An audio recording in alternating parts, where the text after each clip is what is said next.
முதலமைச்சர் ஸ்டாலின் அவர்கள் வந்து மோடிட்ட பேசுறாரு, விஜய் படம் ரிலீஸ் ஆகக்கூடாது, இங்க விஜய் படம் ரிலீஸ் ஆனிச்சுன்னா இதனால எங்களுக்கு நிறைய ஓட்டு போயிடும் அப்படிங்கிறதுக்காக மறுபடியும் திமுகவும் பாஜகவும் ஏற்கனவே இருக்கிற மறைமுகமான கள்ளக்கூட்டணி மூலியமாக எங்களோட ஜனநாயகன் படத்தை முடக்கிறாங்க. அதுதான் உண்மை. ஏன்னா இப்படிதான் வந்து இவங்க எல்லாம் எழுதிட்டு இருக்காங்க. இன்னைக்கு நேரத்துல இருந்து பார்க்கிறேன் 9 மணி நேரத்துக்கு என்ன கேள்விகள் இருக்கு. நீ ஏன் விஜய் லேட்டா வந்தாரு, நீங்க வந்து வேணும்னே கூட்டத்தை சேர விட்டீங்களா, நீங்க ஒழுங்கா ப்ராப்பரா ஆர்கனைஸ் பண்ணீங்களா, இந்த கேள்வியை நீங்க எவ்வளவுதான் மாத்தி கேட்டீங்கன்னாலும் 9 மணி நேரத்துக்கு என்ன பொறுத்தவரைக்கும் A1 ஜான் ஆர்கனைசேஷன். விஜய் தனியா போக மாட்டாரு, எனக்கு தெரிஞ்சு ஜானை கூட்டிட்டு தான் போவாரு. ஜான் என்ன ஜான் பதில் சொல்றது எனக்கு தெரியாது அப்படின்னு சொல்லுவாரு. இல்லங்க எல்லாத்தையும் ஓரமா வைங்க, நீங்க மட்டும் தனியா வந்து உட்காருங்க, இது உங்களுக்கான விசாரணை, உங்க லாயர் கூட இருக்கக்கூடாது, லாயர் கொஞ்ச நேரம் வச்சு பேசுவோம், லாயர் இல்லாம உங்கள்ட்ட சில கேள்விகள் கேட்கணும் அப்படின்னு சொன்னா விஜயால அதை மறுக்க முடியுமா? அந்த நேரத்துல விஜய் அந்த பிரஷரை தாங்குவாருன்னு ஒரு கேள்வியும் இருக்கு. இது கடைசியா எங்க கொண்டு போய் முடியும்? நீ எப்ப அவங்க ரெண்டே சாய்ஸ் தான். தாவேக்கால ஜான் என்ன சொல்றாருன்னா, ஏற்கனவே காங்கிரஸ் உள்ள வந்துருச்சு, நம்ம 2 பேர் சேர்ந்து 160 சீட்டு ஜெயிச்சிட்டோம்னு ஒரு கதையை விட்டுட்டு இருக்காரு. அவர் அடுத்த கட்சிக்கு மெசேஜ் அனுப்புறாரு, 160 ஜெயிச்சிட்டோம் சார், முன்னாள் வேலை பார்த்த கட்சிக்கு மெசேஜ் அனுப்புறாரு, நீங்க வந்தீங்கன்னா 200 ஆக்கிடலாம். அதை பாமக சிரிக்கிறாங்க. அவங்க யார் நீ எப்பா, நீ இதே மாதிரி ஏன்ட்டு ஒரு கதை சொன்ன, இனிமே அவர்கிட்ட கதை சொல்லிட்டு இருக்கியா, அவர் தெரியாதா நீ எந்த லட்சணத்துல வேலை பார்த்துட்டு.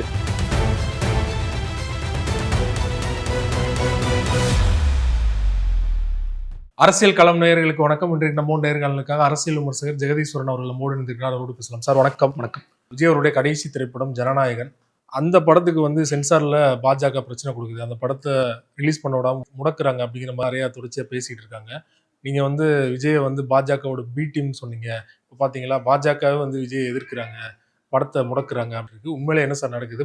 இந்த கேள்விக்கு நான் வந்து ஒரு ஆச்சரியக்குரிய பதில் சொல்றது சரியா இருக்கும்னு நினைக்கிறேன். ஏன்னா இந்த கேள்விக்கு நீங்க அவங்க கட்சியில கேட்டீங்கன்னா அவங்க வந்து அந்த விவாதமே வேண்டாம் சார், அதெல்லாம் நம்ம பேச வேண்டாம் சார், படம் ரிலீஸ் ஆகிற வரைக்கும் பேசாம இருப்போம்னு சொல்லிடுவாங்க. அதனால நான் இன்னைக்கு ஒரு ஆச்சரியக்குரிய மாறி உங்களுக்கு பதில் சொல்றேன். இதற்கும் காரணம் திமுக தான். நீங்க வந்து இப்போ என்ன நடக்குதுன்னு கேட்டீங்கன்னா, முதலமைச்சர் ஸ்டாலின் அவர்கள் வந்து மோடிட்ட பேசுறாரு, விஜய் படம் ரிலீஸ் ஆகக்கூடாது, இங்க விஜய் படம் ரிலீஸ் ஆனிச்சுன்னா இதனால எங்களுக்கு நிறைய ஓட்டு போயிடும் அப்படிங்கிறதுக்காக மறுபடியும் திமுகவும் பாஜகவும் ஏற்கனவே இருக்கிற மறைமுகமான கள்ளக்கூட்டணி மூலியமாக எங்களோட ஜனநாயகன் படத்தை முடக்கிறாங்க. அதுதான் உண்மை. ஏன்னா இப்படிதான் வந்து இவங்க எல்லாம் எழுதிட்டு இருக்காங்க. இன்னைக்கு நேரத்துல இருந்து பார்க்கிறேன், தணிக்கை சான்றிதழ் கொடுக்கப்படாத அதுக்கு என்ன காரணம் அப்படின்னு சொல்லிட்டு எழுதும் போது சில சினிமா விமர்சகர்கள் எழுதுறாங்க, பாருங்க நீங்க பி டீம்னு சொன்னீங்களே இவங்களை முடக்கிறாங்கன்னு சொன்னாங்க. ஒருபடி மேல போய் விஜய் ரசிகர்கள் என்ன எழுதுறாங்கன்னு கேட்டீங்கன்னா, பாருங்க கடைசியா போய் திமுக காலிலே விழுந்துட்டீங்க, திமுக வந்து பாஜக காலிலே விழுந்து சரண்டர் ஆயிருச்சான்னு சொல்றாங்க. நீ பாருங்க ஏதாவது லாஜிக் இருக்கா முதல்ல? அது ஒண்ணு. இன்னொன்னு, இத விஜய் தானே பேசணும். ஆமா, ஆப்வியஸ்லி விஜய் வந்து இதே ஒரு தமிழ்நாட்டுல இந்த மாதிரி சிச்சுவேஷன் தியேட்டர் கிடைக்கல அப்படிங்கன்னா விஜய் கண்டிப்பா ஸ்டாலினை திட்டிருப்பாரு. கண்டிப்பா திட்டிருப்பாரு. இது வந்து பண்றாங்கன்னு சொல்லி பேசியிருப்பாரு. அவங்களோட ஆட்களை செய்தி தொடர்பெல்லாம் இறக்கி விட்டு நீங்க பேசுங்கப்பான்னு சொல்லிருப்பாங்க இல்லையா? விஜய் பேசவே மாட்டேங்கிறாரு. பிஸ்மி அவர்கள் எழுதும் போது நிறைய எழுதுறாரு, அவர் வந்து தணிக்கைக்கு பல முறை சென்றார்கள், அவர்களுக்கு இன்னைக்கு வரைக்கும் சரியான பதில் கிடைக்க மாட்டேங்குது அப்படிங்கிறத. சரி, அதை விஜய் பேச சொல்லுங்க, இல்ல கேவின் ப்ரொடக்ஷன்ஸை பேச சொல்லுங்க, இல்ல ஹெச்வினோத்தை பேச சொல்லுங்க. பாஜகவே கூட விஜய் படத்தை முடக்கணும்னு நினைப்பாங்களாங்கிறது எனக்கு கேள்வியா தான் இருக்கு. இல்ல அப்புறம் ஏன் இவ்வளவு தாமதம்? டெக்னிக்கலா ஏதாவது தாமதம் இருக்கா அப்படிங்கிறது தெரியல. ஏன்னா இன்னைக்கும் அவங்க ஜனவரி 9ஆம் தேதி படம் ரிலீஸ் ஆக போகுதுன்னு சொல்லிட்டு ப்ரமோஷன்ஸ் போயிட்டு இருக்கு. இன்னைக்கு ஆடியோ லான்ச்சோட வீடியோ வரப்போகுதுன்னு சொல்லிட்டு அப்பயுமே ஜனவரி 9 ரொம்ப ஸ்ட்ரிக்டா இருக்காங்க. இப்ப இதுவே வந்து உண்மையா பொய்யா நமக்கு தெரியல. ஒருவேளை ப்ராசஸே கொஞ்சம் லேட் ஆகுதா, இல்ல இவங்க வந்து சில நேரங்கள் என்ன சொல்லுவாங்க, மியூட் பண்ணுங்க சில விஷயங்களை, சில விஷயங்களை கட் பண்ணுங்கன்னு சொல்லியிருப்பாங்க. அதெல்லாம் இவங்க முடிச்சு கொடுத்துட்டாங்களா? இது மல்டிபிள் டைம்ஸ் போகும். நீங்க தணிக்கைங்கிறது ஒரு சிங்கிள் கேட்டது எல்லாத்தையும் பண்ணி கொடுத்துட்டாங்க. ஆனாலுமே வந்து ஓகே, இது எல்லாமே இவர் சொல்ற வெர்ஷன் தானே, யாரோ ஒரு சினிமா பத்திரிகையாளர் சொல்ற வெர்ஷன் மட்டும் தானே, நமக்கு அது உண்மையா பொய்யான்னு தெரியாது. அதனால இது எந்த அளவுக்கு உண்மை பொய் அப்படிங்கிறது நம்ம வந்து விஜயோ அல்லது வந்து அந்த ப்ரொடக்ஷன்ஸ் கம்பெனியோ இல்ல ஹெச்வினோ பேசுற வரைக்கும் இவங்களுடைய இந்த ரைட் அப்ப நம்ம எடுத்துக்க வேணாம் நான் நினைக்கிறேன். இது மறுபடியும் விஜய் ரசிகர்கள் இல்ல எல்லாத்துக்கும் திமுக தான், எல்லாத்துக்குமே திமுக தான் காரணம். அப்ப கூட பாஜக சொல்ல மாட்டேங்கிறாங்க. பாஜக விட்டு நீங்க பாரு, இது நியாயமா நீங்க லாஜிக்கா யோசிக்கலாம் கூட, நீங்க கேட்கிற கேள்வியில பாஜக இல்ல எங்களுக்கு வந்து திமுக தாங்க முக்கியமான காரணம் சொல்லிட்டு இருக்காங்க. அது என்னங்கிறது விஜய் அவர்கள் பேசுற வரைக்கும் நம்மளால வந்து இதற்கு இதுதான் காரணம் சொல்லவே முடியாது. உண்மையிலே வந்து பாஜக முடக்க முயற்சி பண்ணா விஜய் பேசுவார் நினைக்கிறீங்களா? பேசிதான் ஆகணும், ஆனா பேச மாட்டார். நீங்க என்ன இப்போ விஜய் அவர்கள் இந்த கரூர் உடைய சம்பவத்திற்கு முன் பின் பிரிச்சலாம் நினைக்கிறேன். அதற்கு முன்னாடி கொள்கை எதிரிங்கிறத நிறைய சொன்னாரு. நீங்க மணிப்பூர் கலவரம் குறித்தெல்லாம் வந்து அந்த அம்பேத்கருடைய புத்தக வெளியீட்டுல பேசினாரு. பல இடங்களில் கொள்கை எதிரின்னு சொல்லி சொன்னாரு. என்னைக்குமே கொள்கை எதிரியோடு நாங்கள் கூட்டணி வைத்துக் கொள்ள மாட்டோம் சொன்னார். நீங்க அதற்கு பிறகு நடந்த 2-3 சம்பவங்கள். ஒன்று பாண்டிச்சேரியில போய் விஜய் பேசினார். யாரை போய் புகழ்ந்துட்டு வராரு? கிட்டத்தட்ட பாஜக அரசாங்கத்தை புகழ்ந்துட்டு வராரு. அவர் ஹோம் மினிஸ்டர் அமித்ஷா இருக்காரு, அவர் புகழ்ந்துறாரு. இந்த போலீஸ் வந்து கத்துக்குங்கிறாரு, இந்த கவர்மெண்ட் வந்து கத்துக்குங்கன்னு சொல்றாரு. அது ஒண்ணு, அது ஒரு பிரச்சனை. இன்னொன்னு, திருப்பரங்குன்றம் குறித்து இன்னைக்கு வரைக்கும் விஜயோட கட்சியில இருந்து யாரும் நான் பேசுறேன். நான் ஏன் விஜயோட கட்சின்னு சொல்றேன்னா, கவினோட ஆணவ படுகொலை கூட ஆதவர்ஜுனா பேசினார். இன்னைக்கு வரைக்கும் அவங்க சொல்றது எப்படி முட்டு கொடுப்பாங்கன்னா, இங்க ஆதவர்ஜுனா பேசினாரு, நாங்க ஒரு வீட்டுக்கு நிர்வாகிகள் போனோம் அப்படிங்கிறதோட அவங்க வச்சிருப்பாங்க. இன்னைக்கு வரைக்கும் விஜயோ அல்லது ஆதவர்ஜுனாவோ புஷி ஆனந்தோ அல்லது சீட்டர் நிர்மல்குமாரோ யாருமே, நான் ட்விட்டர் பதிவா போடுறேன் சொல்றேன், ட்விட்டர் பதிவாகவோ பத்திரிகை அறிக்கையில கொடுக்கல. ஒரு இடத்தில் கேள்வி கேட்கப்பட்டது, அதுக்கு சீட்டர் என்ன சொல்றாரு, இதை திமுக சரியா கையாளல, திமுக ரொம்ப மோசமா கையாண்டாங்கன்னு சொல்லி சொன்னார். ஆதவர்ஜுனா ஒரு இதுல பேசினாரு, எப்படியாவது வளர முயற்சிக்கின்ற பாஜகவை நாங்கள் வளர விட செய்வோம்னு சொல்றாரு. எனக்கு புரியல அவர் என்ன சொல்ல வராருன்னு, அவருக்கு கிளாரிட்டி இல்லையாங்கிறது தெரியல. திருப்பரங்குன்றத்தை வந்து நீங்க இன்னொரு அயோத்தியாக மாற்ற முயற்சி செய்கிறீர்கள், நீங்கள் அந்த முயற்சியில் நீங்கள் என்னமோ சொல்லி என்னமோ சொல்றாரு, அவரும் ஒரு கிளாரிட்டி இல்ல. இன்னைக்கு வரைக்கும் திருப்பரங்குன்றத்துல ஏன் பேசுறேன்னா ஒரே ஒரு காரணம் தான், என்ன பொறுத்த வரைக்கும் பாஜக குறித்து நம்ம பேச வேண்டாம், அது ஒண்ணுதான். முன்னாடி ஒரு காலத்துல இருந்து நாஞ்சில் சம்பத் தாவேக்கு சேர்ந்தோன்னு சொல்றாருன்னா இதுல திமுகவோட சதி இருக்குன்றாரு, அதனாலதான் வந்து விஜய் பேசலன்றாரு. விஜய் பேசுறாரு, அவர் இன்னொன்னு சொல்றாரு, பேசாமல் இருப்பது கூட ஒரு ஸ்ட்ராட்டஜின்னு சொல்லி சொல்றாரு. செய்தி தொடர்பாளர்லாம் வந்து மௌனமாக இருப்பது எனக்கு புரியவே இல்லைங்க. எந்த பக்கமா ஸ்டாண்ட் எடுக்கணும்ல. அண்ணாமலை ஒரு கேள்வி கேட்டார், எப்படி நீங்க வாய் மூடிட்டு இருப்பீங்க விஜய்னு சொல்லி கேட்கிறார். அவர் என்ன சொல்றாரு, ஒண்ணு நாங்க பாஜக பக்கம் நில்லுங்க, இல்ல திமுக பக்கம் நில்லுங்க. திமுக பக்கம் இது கூட இல்லை, நீங்க வந்து எது நியாயம் எது அநியாயம் சொல்லி பேசுங்கன்னு சொல்லி சொல்றாரு. ஸ்டாண்ட் எடுங்கன்னு சொல்லி சொல்றாரு. ஆப்வியஸ்லி ஸ்டாண்ட் எடுத்தானே ஆகணும். நீங்க எல்லா விஷயங்களுக்கும் ஸ்டாண்டே எனக்கு கிடையாது, நான் வந்து மௌனமா இருக்கிறதே ஒரு ஸ்டாண்ட்னு சொல்லி சொன்னீங்கன்னா மக்கள் உங்களை எப்படி நம்பி வாக்களிப்பாங்க? இதே விஜய் மதுரை மாநாட்டில் போய் என்ன பேசுறாரு, திருப்பரங்குன்றம் விஜய், மதுரை மேற்கு விஜய், மதுரை தெற்கு விஜய், திருமங்கலம் விஜய் சொல்றாரு. அந்த திருப்பரங்குன்றம் குறித்து எனக்கு எந்த ஸ்டாண்டும் இல்லைங்கிறது எப்படி சரியாக வரும் அப்படிங்கிறது ரொம்ப கேள்விக்குறியாகத்தான் இருக்கின்றது. பாயிண்ட் என்னன்னு கேட்டீங்கன்னா, பாஜக குறித்து நம்ம ரொம்ப பேசாம இருக்கிறது பெட்டர் அப்படின்னு நினைக்கிறாங்க. ஏன்னா இன்னைக்கு நம்ம பாக்குறோம், சிபிஐல போய் இவங்க 3 பேர் ஆஜரானாங்க. நீங்க ஏற்கனவே வீடியோ ஆதாரங்கள் சப்மிட் பண்ணிட்டாங்க. 2-3 வாரத்துக்கு முன்னாடியே சீட்டர் நிர்மல்குமார் கேட்டாங்க, கொடுத்துட்டோம்னு சொல்லி சொன்னார். ஏற்கனவே தமிழ் அரசாங்கம் கேட்டாங்க, அதுக்கும் கொடுத்தோம், அதுக்கும் கொடுத்தோம்னு சொல்லி சொல்றாங்க. தமிழ்நாடு அரசாங்கம் சார்பாகவும் அவங்களும் வீடியோ ரெக்கார்டிங்ஸ் எல்லாம் போய் கொடுத்திருக்காங்க அப்படிங்கிற பார்க்கின்றோம். 2 நாட்கள் விசாரணை நடந்தது, கிட்டத்தட்ட 9 மணி நேரம் நடந்திருக்கு அப்படிங்கிறது நீங்க பார்க்கணும். 9 மணி நேரத்துக்கு என்ன கேள்விகள் இருக்கும்? நீ ஏன் விஜய் லேட்டா வந்தாரு, நீங்க வந்து வேணும்னே கூட்டத்தை சேர விட்டீங்களா, நீங்க ஒழுங்கா ப்ராப்பரா ஆர்கனைஸ் பண்ணீங்களா? இந்த கேள்வியை நீங்க எவ்வளவுதான் மாத்தி கேட்டீங்கனாலும் 9 மணி நேரத்துக்கு, ஏன்னா இது ஒரு இடி வழக்குங்க. டாக்குமெண்ட்ஸ் இவ்வளவு சேர்த்திருக்கோம் சார் நாங்க, நீங்க அங்க வந்து இவருக்கு இவ்வளவு டிரான்சாக்ஷன்ஸ் பண்ணிருக்கீங்க, இந்த உங்களுக்கு 4 பேங்க் அக்கௌண்ட் இருக்கு, இது என்ன படம், உங்க வீட்டை தங்கத்தை பிடிச்சோம், உங்க வீட்டை கம்ப்யூட்டர் பிடிச்சோம், உங்க வீட்டுல போன்ஸ் பிடிச்சோம், இந்த போன்ஸ்ல ரெக்கார்டிங்ஸ் எடுத்தோம், வாட்ஸ்அப்ல நீங்க கால் பண்றீங்க, என்ன பேசுறீங்க, இவ்வளவு கேள்வி கேட்டா அப்ப கிரில் பண்ணிட்டாங்கப்பா. இதுக்கு கிரில் பண்ண கிரில் பண்ணிருக்காங்க. அப்போ சிபிஐயோட நோக்கம் என்னவாக இருக்கின்றது அப்படிங்கறது ஒரு பெரிய கேள்வி. நீங்க இன்னைக்குமே ஊழல் செஞ்சுட்டு போனவங்களே வர்ற டயலாக் என்னன்னு கேட்டீங்கன்னா, தர்மத்தின் வாழ்வதனை சூதுகவும் அந்த இதையே கெடுத்து குட்டிச்ச ஒரு ஆக்கியாச்சு.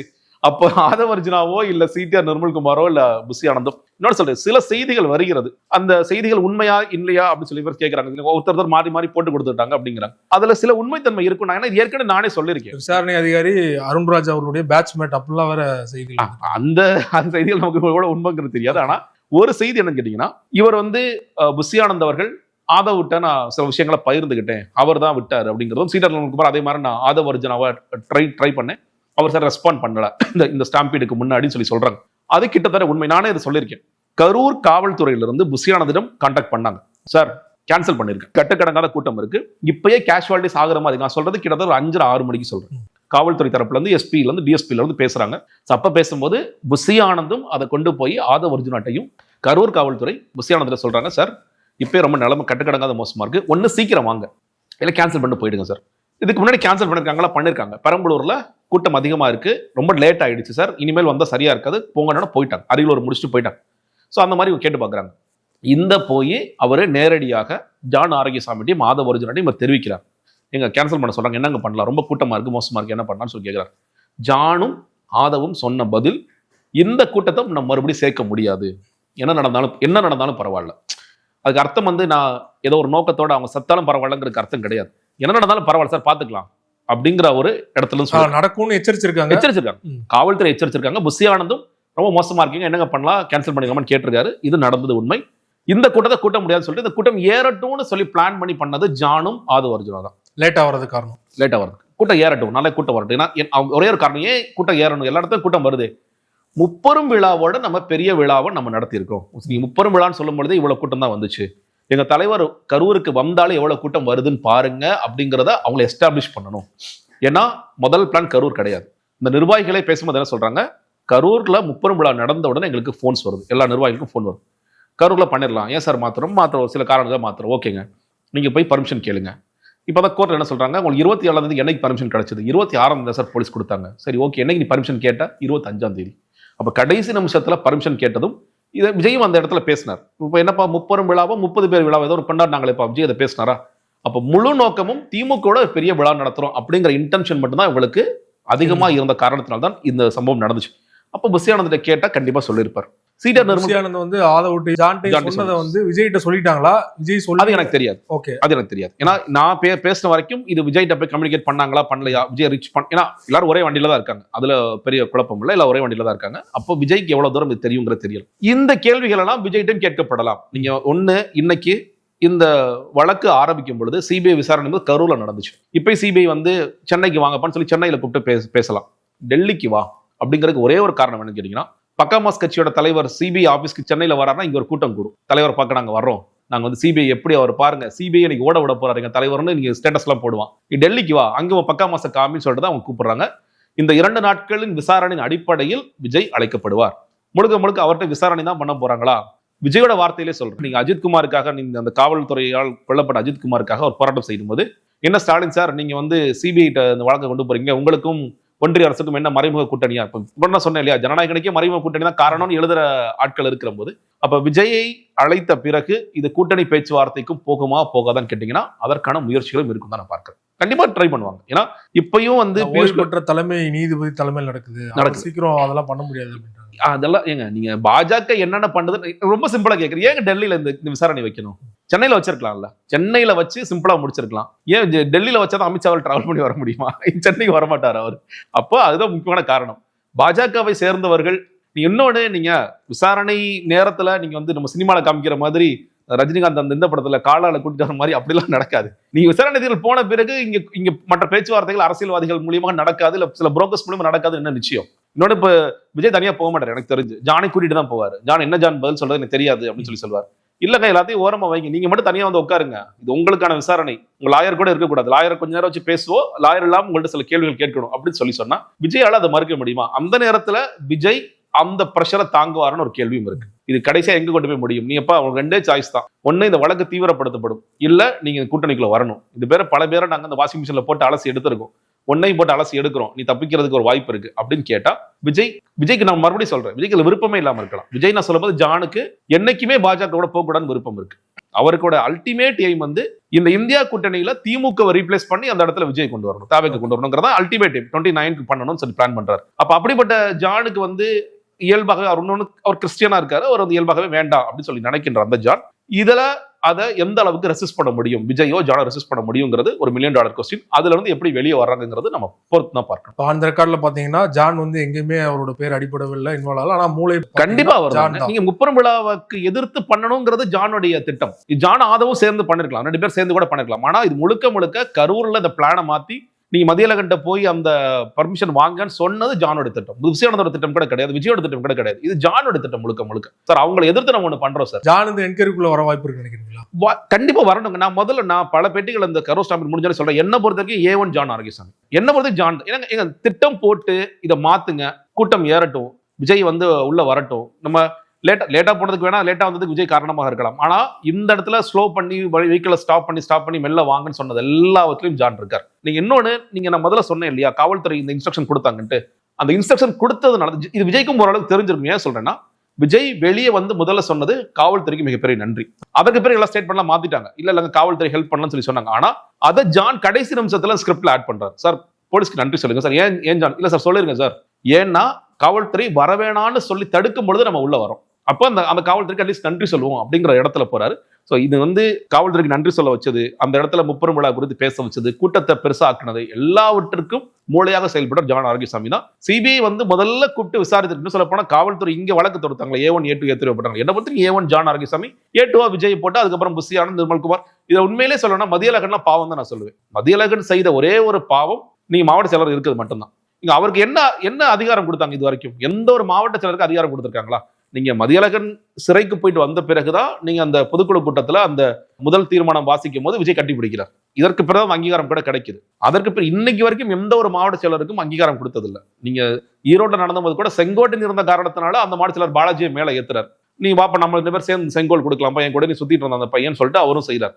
அதை தாண்டி விஜயோ இல்ல புஷி ஆனந்தோ எந்த ஒரு மாவட்ட செயலருக்கும் அங்கீகாரம் கொடுக்கறதுல உண்மையிலே மதியழகன் போன்றவர்கள் உண்மையிலே பாவம். மாட்டியிருக்க வேண்டியவர்கள் ஜான் ஆரோக்கியசாமி. அட்லீஸ்ட் சிபிஐ தங்களோட சார்ஜ் ஷீட்ல ஜான் ஆரோக்கியசாமி கொண்டு வராங்களான்றத பார்க்கணும். உறுதியா வந்து அப்போ கூட்டணிக்கு போக வாய்ப்பு இருக்குன்னு நினைக்கிறீங்களா? இல்லைங்க, அது ரெசிஸ்ட் பண்ண நான் உறுதின்னு சொல்லிட முடியாது. ஏன்னா இது எவ்வளவு தூரம் ரெசிஸ்ட் பண்ண முடியும்? இன்னைக்கு வந்து என்டிஏ நம்புறது இல்ல எடப்பாடி பழனிசாமி அவர்கள் நம்புறது விஜய் ஒருவேளை வந்துட்டாருன்னா நம்ம ஸ்வீப் பண்ணிடலாம். இது பரவாயில்ல பேச ஆரம்பிக்கிறாங்க. இது வந்து இது நெரேட்டிவாவும் பேசுறாங்க. இது எந்த அளவுக்கு மாறும் அப்படிங்கறதுல சில கேள்விகள் எனக்கு இருக்கு. ஏன்னா நீங்க இன்னைக்கு விஜய்க்கு சிறுபான்மை வாக்குகள் இருக்கான்னு கேட்டீங்கன்னா என்ன பொறுத்த வரைக்கும் கிறிஸ்டியன்ஸ் ஓரளவுக்கு ஸ்பிளிட் ஆகி இருக்காங்க நான் பாக்குறேன். திமுகவா இல்ல இவங்களாம் ஸ்பிளிட் ஆயிருக்காங்க. இஸ்லாமியர்கள் நீங்கள் வந்து இளைஞர்களை தாண்டி, அதாவது விஜய் ரசிகர் இளைஞர்கள் கூட சொல்ல மாட்டேன், விஜய் ரசிகர்களாக இருக்கக்கூடிய இளைஞர்களை தாண்டி மற்றவர்கள் எல்லாம் யாரும் ஓட்டு போட மாட்டாங்க. இஸ்லாமியர்கள் அந்த சின்ன செக்டர் தான் ஓட்டு போடுவாங்க. அந்த பசங்களே கூட அதே மாதிரி கிறிஸ்டியன்ஸை கூட ஒருவேளை பாஜகவுக்கு போயிட்டான்னு வச்சுக்கோங்களேன், ஒரு ஓட்டு கூட போகாது. ஸோ அப்போ வந்து கண்டிப்பா அதுல அடி வாங்குவார். தமிழ்நாட்டில் இருக்கின்ற மக்களுக்கு பாஜக மேல கடுமையான அதிருப்தி இருக்கு. பெரும்பாலான மக்களுக்கு அதிருப்தி இருக்கு. அந்த மக்கள் விஜய் கொள்கை எதிரி சொல்லி என்ன கடைசி காம்ப்ரமைஸ் ஆயிட்டார் அப்படிங்கும்போது அந்த விஜய்க்கு டிரான்ஸ்பர் ஆகிற ஓட்ஸ் டிரான்ஸ்பர் ஆகுமா? விஜய்க்கு டிரான்ஸ்பர் கெபாசிட்டி இருக்கா நமக்கு தெரியாது. இன்னைக்கு வரைக்கும் நம்ம எலெக்ஷன்ல நிக்கல. அப்ப ஏடிஎம்கே ஓட்ஸ் இவர் டிரான்ஸ்பர் பண்ணுவாரு, இல்ல இவரோட ஓட்ஸ் அவங்க டிரான்ஸ்பர் ஆகும், பிஜேபி ஓட்ஸ் டிரான்ஸ்பர் ஆகும் அப்படிங்கறதெல்லாம் பார்க்கலாம். நெரேட்டிவ் மொத்தமாக டிஎம்கே என்ன சொல்லுவாங்க, நாங்க இதாங்க ஆரம்பத்துல சொன்னோம் விஜய் பாஜக பி டீம் சொல்லி சொன்னோம், எஸ்டாப்ளிஷ் ஆயிட்டாரா அப்படிங்கிறது ஒண்ணு.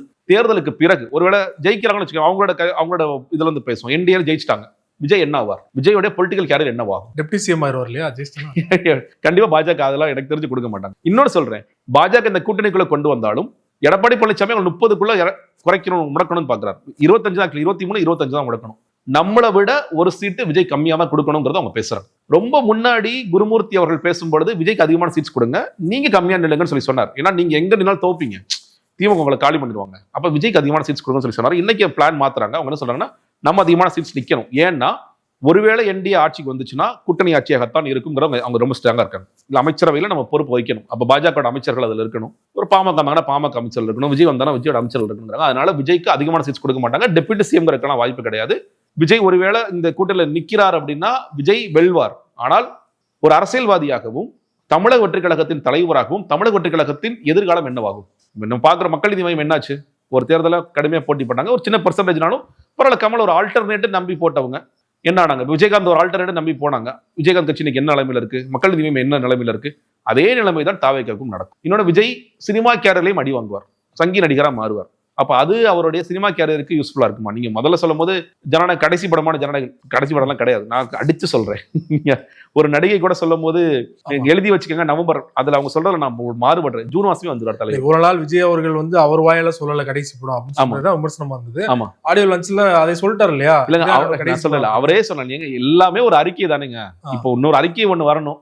நான் மக்களுக்காக நான் என்னுடைய கரியரின் உச்சத்திலிருந்து இறங்கலாம் என்று நினைத்து உங்களுக்காக பணி செய்தேன், ஆனால் நீங்கள் என்னை சரியாக ஆதரிக்கவில்லை, அதனால் மறுபடியும் நான் கேரியரின் உச்சத்திற்கே கொஞ்சம் காலம் சென்று விட்டு வரலாம் என்று நினைக்கின்றேன்.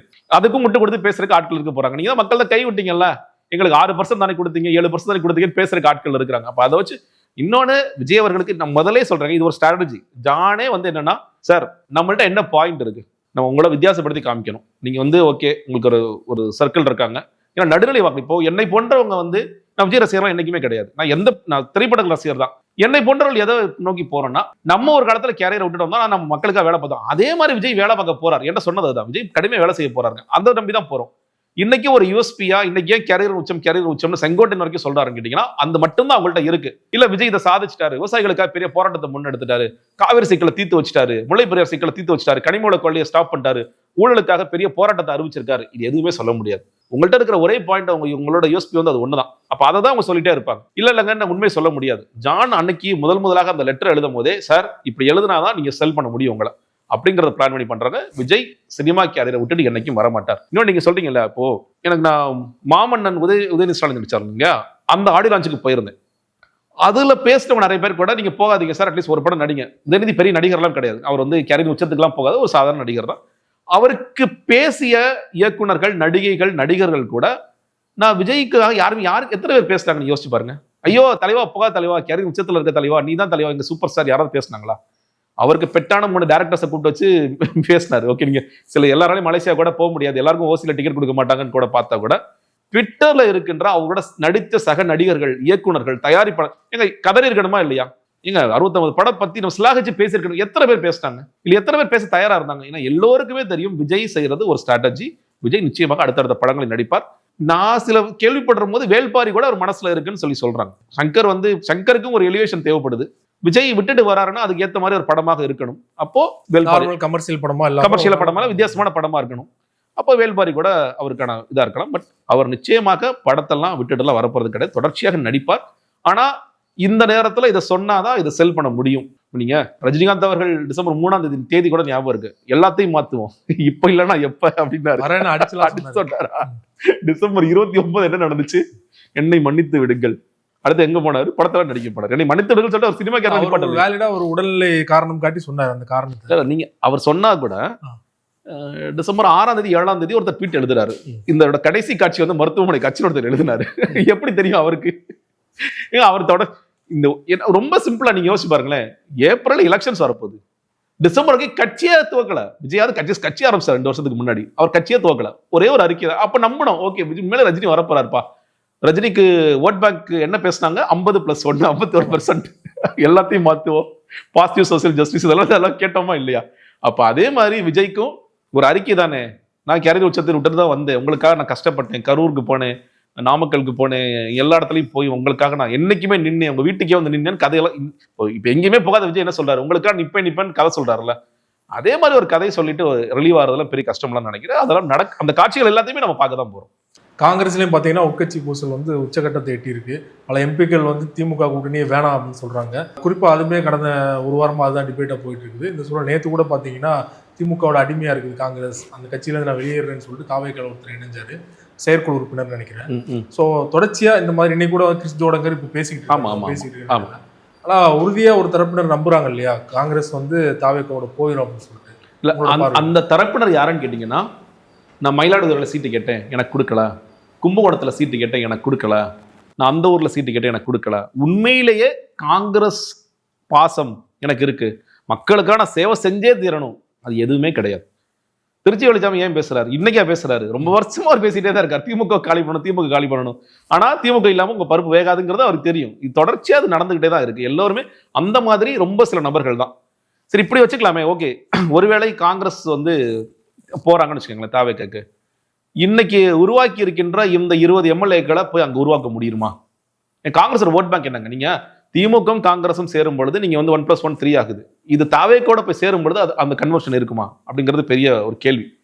இன்னொன்னு, முதலமைச்சரே ரொம்ப நீ இது மாதிரி பண்ணிட்டு இருந்தீங்கன்னா என்ன சொல்லுவாரு? கிளம்பி போ, பரவாயில்ல பாத்துக்கிறேன். ஏன்னா இன்னைக்கு காங்கிரஸ் ஒரு பெரிய சுமை, அது கே என் நேருல இருந்து எல்லாருக்குமே அந்த இது இருக்கு, உதயநிதி ஸ்டாலின் வரைக்குமே இருக்கும். ஏங்க அந்த சுமை சுமந்துட்டு அட்லீஸ்ட் பாராளுமன்ற தேர்தலாம் கூட பரவாயில்ல, நமக்கு யூஸ் ஆகும், அவங்க 10 சீட்டு கொடுத்தாதான் நம்ம 40 ஜெயிக்க முடியுங்கிறது கூட ஒத்துக்கிறோம். எதுக்கு சட்டமன்றத்தில் அவங்க தூக்கி சுமக்க? ஒரு வாட்டி போயிட்டு வரட்டுமே, அவங்க அப்பதாவது உணர்றாங்களான்னு பார்க்கலாமே. பாதிப்பு இல்லை உறுதியா நம்புறீங்க? இல்ல, பாதிப்பு இருக்கும், அது போல சொல்ல மாட்டேன், பாதிப்பு இருக்கும். பட் ஆனா இந்த மாதிரி இவங்களை போய் மெனக்கெட்டு நம்ம பிடிச்சு, நீங்க திமுக பாதிப்பு இருக்கிறத விட காங்கிரஸ்க்கு அதிகப்படியான பாதிப்பு இருக்குன்னு நான் சொல்றேன். காங்கிரஸ் அந்த பக்கம் போய் எத்தனை எம்எல்ஏக்களை உருவாக்குவாங்க? இன்னைக்கு சொல்றேன் இல்ல, இப்போ தாவேக்கால ஜான் என்ன சொல்றாருன்னா, ஏற்கனவே காங்கிரஸ் உள்ள வந்துருச்சு, நம்ம 2 பேர் சேர்ந்து 160 சீட்டு ஜெயிச்சிட்டோம்னு ஒரு கதையை விட்டுட்டு இருக்காரு.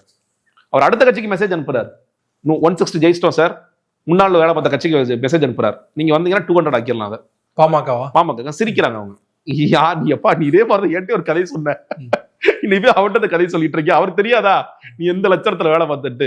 அப்ப அவர் வந்து ஒரு நரேட்டிவ் உள்ள கொண்டு வந்துட்டே இருக்காரு. நான் கேட்கிறேன், நீங்க காங்கிரஸும் தாவேக்கும் சேர்றதுன்னு வச்சுக்கோங்களேன், 2 பேர் சேர்ந்துட்டாங்க. அவரால் ஜான் என்ன கனெக்ட் பண்றாருன்னா, காங்கிரஸ் வந்துச்சு அடுத்த விசிக்கு வந்துடும். முன்னாடி கதை ஒன்று ஓடிச்சு இல்லையா, நான் சொல்றது அம்பேத்கருடைய புத்தக லான்ச் போது ஒரு கதை ஒன்று பண்ணாங்க இல்லையா, விசிக்கு வந்துடும், காங்கிரஸ் வந்துடும், கம்யூனிஸ்ட் வந்துடும், மதிமுக வந்துடும், கதை விட்டாங்கல்ல. அதே மாதிரி காங்கிரஸ் வந்துட்டாலும் எல்லாரும் ஓடி வந்துடுவாங்க பின்னாடியே. அப்ப எல்லாரும் சேர்ந்து நான் முன்னாடி சொன்ன மாதிரி ஒரு இந்தியா கூட்டணியில திமுக ரீப்ளேஸ் பண்ணிட்டு அந்த இடத்துல டிவிக்கு இருக்கிற மாதிரியான ஒரு செட்டப், நாங்கள் ஆட்சியில் பங்கு கொடுப்போம், அதிகாரத்தில் பங்கு கொடுப்போம் அப்படின்னு ஒரு கனவுல இருக்காங்க. இந்த கனவு நிறைவேற வாய்ப்புகளே கிடையாது. ஒருவேளை நீங்க சொல்ற மாதிரி ஒஸ்ட் கெஸ் ஒரே ஒரு பர்சன் காங்கிரஸ் போனா கூட இவங்கெல்லாம் அவ்வளவு சீக்கிரமா வர மாட்டாங்க. இது ஒரு வின்னிங் கூட்டணியா இருக்கு. விசிக அந்த இடத்துல என்ன கேட்பாங்க, காங்கிரஸ் கொடுக்குற சீட்ஸ் எனக்கு கொஞ்சம் கூட சேர்த்து வச்சு கொடுங்க, நாங்க காங்கிரஸ் வேலையே செய்யாத காங்கிரஸ்க்கு நீங்க 25 28ங்கிறீங்க, வேலை செய்யற எனக்கு 2 டிஜிட்ஸ்ல கொடுங்க, மற்ற கட்சிகளுக்கு கொடுங்க, நீங்க வந்து இப்போ தேமுதிக உள்ள வராங்களா அவங்களுக்கு ஒரு 4 சீட் சேர்த்து கொடுங்க, அந்த மாதிரி வேலையை பார்ப்பாங்களே தவிர. அது ஒண்ணு. இன்னொன்னு, செல்வ பெருந்தகை இல்ல கிறிஸ் ஜோடங்கர் இவங்க எல்லாருக்குமே தெரியும், ராகுல் காந்தி முதற்கொண்டு. என்ன ஒண்ணுன்னா, ராகுல் காந்தி அவர்கள் கரூர் ஸ்டாம்பேடுக்கு பிறகு விஜய் பேசுறது உண்மை, ராகுல் காந்தி பேசியது உண்மை, அமித்ஷா பேசியது உண்மை, மோடியே பேசியிருக்காருன்னு சொல்றாங்க, நமக்கு தெரியல. எல்லாருக்குமே விஜயோட கூட்டத்தை பார்க்கும்போது ஒரு பிரமிப்பா இருக்கு. 29க்கு உதவும். ஒருவேளை ராகுல் காந்தி எப்படி யோசிக்கிறாரு, ஒருவேளை என்டிஏக்கு வளைச்சிட்டாங்க போயிட்டாருன்னா 29ல நமக்கு டஃபா இருக்குமா? ஒருவேளை நம்ம இப்பயே அவரை உள்ள கொண்டு வந்துட்டோம்னா நமக்கு 29 யூஸ்ஃபுல்லா இருக்குமா? பட் அந்த அட் வாட் காஸ்ட்? நம்ம திமுக கழட்டி விட்டுறது இல்ல திமுக வெளியே வர்றதுங்கிறது என்ன மாதிரின்னு ஒரு சின்ன கேள்வி இருக்கு. ரொம்ப பெருசா அந்த கேம்ல விளையாடுறது கேசி வேணுகோபால். கேரளா அவர் என்ன சொல்றாரு, சார் விஜயை வந்து நம்ம பிரச்சாரத்துக்கு கேரளால பயன்படுத்திக்கலாம், நம்ம கம்ஃபர்டபுளா. ஆனா நிறைய பேர் என்ன சொல்றாங்க, ஏற்கனவே கம்யூனிஸ்ட் மேல அதிருப்தி இருக்கு, பினராயி விஜய் மேல கடுமையான அதிருப்தியில போயிட்டு இருக்கு. அப்படி இருக்கும் பொழுது காங்கிரஸ் இயல்பாகவே வெல்லும் பொழுது எதுக்காக விஜய்னாலதான் ஜெயிச்சோன்னு ஒரு கதையை நீங்க கொண்டு வரக்கு முயற்சி பண்றீங்க? அது வேண்டாம் அப்படின்னு ஒரு குரலும் இருக்கு.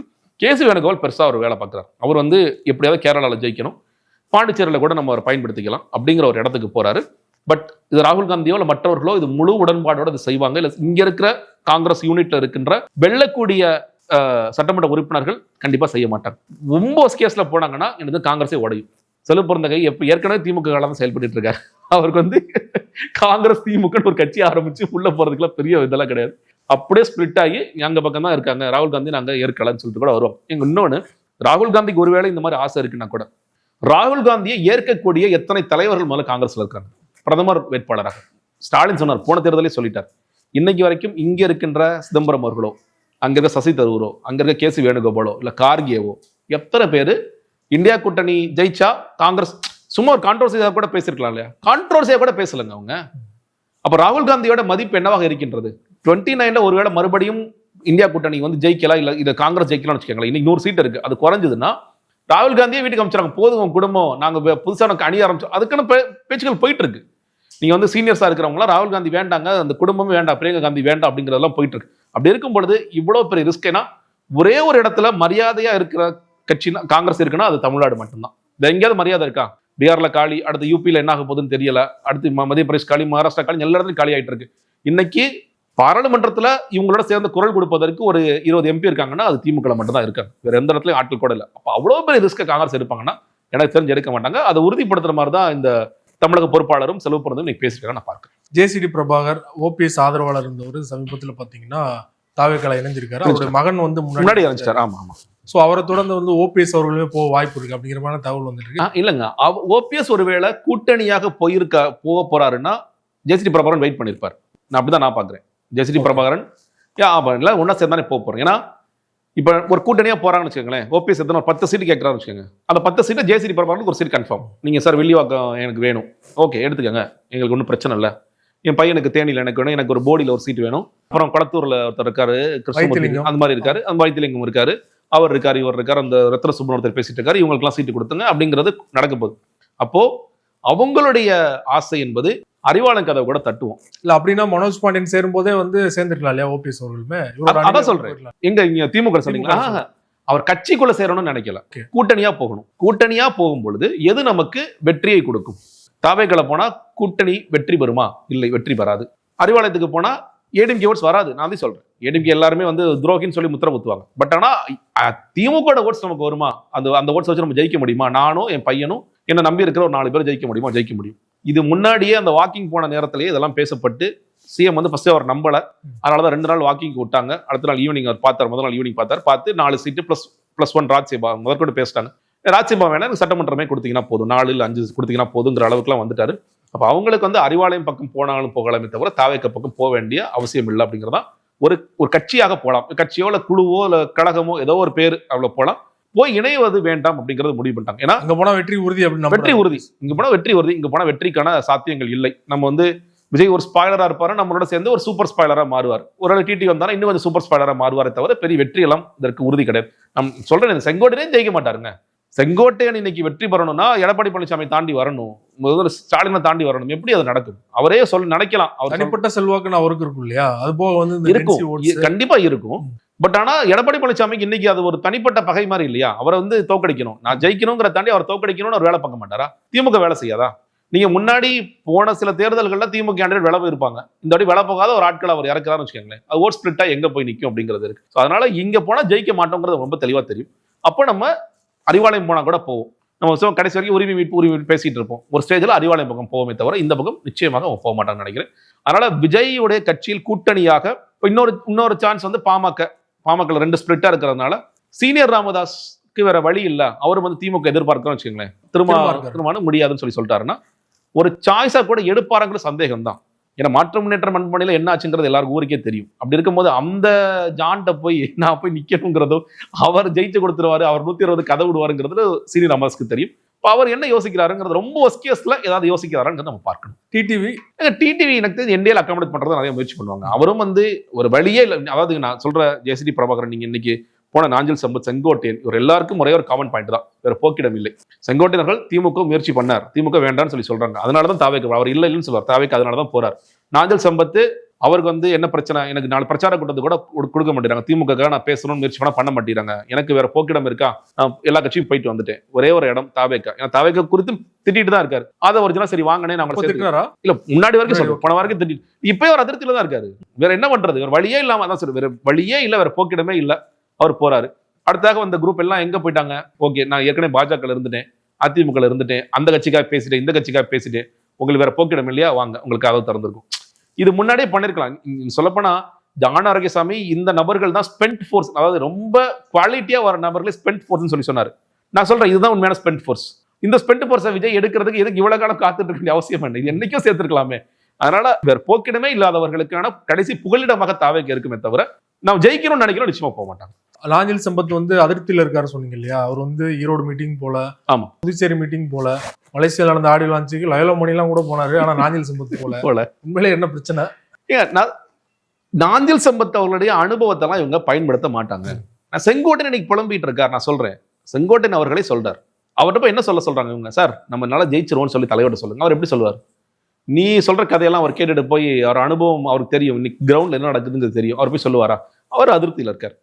இப்போ நாஞ்சில் சம்பத் போன்றவர்கள் இந்த கூட்டத்தை பார்த்து நீங்க, நான் சொல்ல நாஞ்சில் சம்பத் அவர்கள் ஏதோ ஒரு டிவியிலோட விவாதத்துல பார்த்தேன், அவர் வந்து திராவிடம் பருத்தெல்லாம் பேசுறாரு, அதெல்லாம் அவனுக்கு எதுவுமே புரியாது. நீ இந்த நேரத்தில் அவன்கிட்ட பேச வேண்டியது ஜனநாயகனோட 4th சிங்கிள் எப்போ வரும், ட்ரைலர்ல இன்னைக்கு என்னென்ன இருக்கும், அது பகவந்த் கேசரியா இல்லையா அப்படிங்கிற டிபேட்டுக்குள்ள போகணும். சிவகார்த்திகேயனை நம்ம எப்படிலாம் வீழ்த்தலாம், நம்ம முரளி வரைக்கும் நம்ம கடிச்சு வைக்கலாமா, இன்னைக்கு ஸ்ரீலல்லாவை கடிக்கலாமா, இது மாதிரி பேசிக்கலாம். அவன் வைபாவம், ஓ சூப்பர் இதான் நாங்க எதிர்பார்க்கிறோம் வாங்க. இனி எல்லாவற்றுக்குமே இந்த ஒட்டுமொத்த உலகமே விஜய் எதிர்த்து தான் செயல்படுது, அப்படி நீங்க அவன்கிட்ட நரேட்டிவ் கொண்டு போகணும். நீங்க அதை விட்டுட்டு நீங்க திராவிடம் என்ன செய்தது தெரியுமா, நீங்கள் தனி தீர்மானங்கள் என்ன ஏற்றினோம் தெரியுமா, சமூக நீதி கொள்கை என்றால் என்ன தெரியுமான்னா அவனுக்கு எதுவுமே புரியாது. அந்த மாதிரி நபர்களை கொண்டு போய் நீங்க மேடையில பேச வைக்கிறது அவங்களுக்கே அதிருப்தியா இருக்கு. அந்த மாடத்துல சார் அவரெல்லாம் ஆட்சேபத்துல வேண்டாம் சார், நீ வேற யாராவது அமுச்சு விடுங்க சார், யாராவது வைப் பண்ற மாதிரி அமுச்சு விடுங்க சார் சொல்லுவாங்க. அப்போ அவருக்கான இடம் அது இல்லை. இதெல்லாம் நம்ம சொன்னோம், அவங்க போகாதீங்க, கடைசி காலத்துல இந்த மாதிரியான ஒரு அனுபவத்தோட நீங்க பாலிடிக்ஸோட ரிட்டையர் ஆகாதீங்கன்னு சொல்லி சொன்னோம். அவங்க கேட்கல. அன்சம்பந்தெல்லாம் சொல்லியிருந்தேன் ஏற்கனவே, நான் வந்து சில விவாதங்களை பார்க்கும்போது, ஆனா நீங்க கரெக்டான ஒரு ஸ்டாண்ட் எடுத்திருக்கீங்க. விஜய் குறித்து முதல்ல வந்து வரவேற்று பேசுனீங்க, நானும் வரவேற்று பேசினேன், நம்ம எல்லாம் பண்ணோம். அதுக்கப்புறம் அவரே ஒரு இடத்துல சொல்றாரு, நீங்க வந்து அந்த கொடி லான்ச் போது சொன்னார், இந்த வாகை பூ போடுகிறான், இவன் சங்ககாலம் குறித்து பேசுவான், சமகாலத்தில் கூட நீ இல்லையாடான்னு சொல்லி பேச, இதை கோட் பண்ணி நான் பேசினேன், அவர்கிட்ட சொன்னேன், ரொம்ப நல்லா இருந்துச்சு அப்படின்னு சொல்லி சொன்னேன். ஆமாப்பா அவன்லாம் என்ன பார்க்க போறான், அவன்லாம் எங்க தேவையில்லாத ஒரு ஆளுன்னு சொல்லி பேசிட்டு இருந்தார். ஒரு போக்கிடமே இல்லாம போய் கடைசி நேரத்தில் அங்க போய் விழுகிறாங்க. அந்த அனுபவம் மோசமாகத்தான் இருக்கும். இன்னொன்னு, நீங்க ஜூனுக்கு பிறகு இந்த கட்சி இருக்குமா இருக்காதா யாருக்குமே தெரியாது. விஜய் சினிமாக்கு போயிடுவார், புஷி ஆனந்த் பழையபடி ரியல் எஸ்டேட் வேலை பார்க்க போயிடுவார், அவருக்கு டிக்கெட் கலெக்ஷனுக்கு அதுக்கு பார்த்துருவாரு, அது ஒரிஜினா எங்க போவாரு நமக்கு தெரியாது. அப்போ ஜான் ஆரோக்கியசாமி அடுத்து யார்கிட்ட வேலைக்கு சேரலாம்னு அவர் வேலைக்கு போயிடுவார். இந்த கட்சி என்ன ஆகும், இந்த கட்சியில யார் இருப்பாங்க, பனையூர் ஆபீஸை இழுத்து மூடிடுவாங்க, யார்கிட்ட போய் என்ன நீங்க முறையிடுவீங்க? இந்த மாவட்ட செயலர் எல்லாரும் பழையபடி படம் நடிக்க ஆரம்பிச்சிட்டாருன்னா அவனுக்கு வேலை இருக்கு, ரியல் எஸ்டேட் வேலை இருக்கு, படத்துக்கான கலெக்ஷன்ஸ் வேலை இருக்கு. பழையபடி இன்னைக்குமே புஷியானந்த் என்ன சொல்றாரு, போய் சாப்பாடு போடு, மக்கள் இயக்கத்துக்காக சாப்பாடு போடு, மக்கள் இயக்கத்துக்கு மெடிக்கல் கேம்ப் பண்ணி தான் சொல்லிட்டு இருக்காரு, ரத்த தானம் முகாம் பண்ணு, அரசியலா எதுவுமே பண்ணிடாதங்கிற ரொம்ப தெளிவா இருக்காருன்னா அவருக்கு தெரியும் இது இப்படித்தான் இருக்க போகிறதுன்னு. இந்த புதிய ஆட்களும் என்ன ஆவாங்க, இன்னைக்கு போய் சேர்ந்திருக்கிற இந்த புதிய ஆட்கள் என்ன ஆவாங்கிறது நிறைய நம்ம பார்க்க தான் போறோம் எல்லாத்தையும். ரொம்ப நன்றி சார். விஜய் அவர்கள் தொடர்பாக தாவேக தொடர்பாக பல்வேறு விஷயங்களோட பகிர்ந்து கொண்டீங்க. மிக்க நன்றி சார்.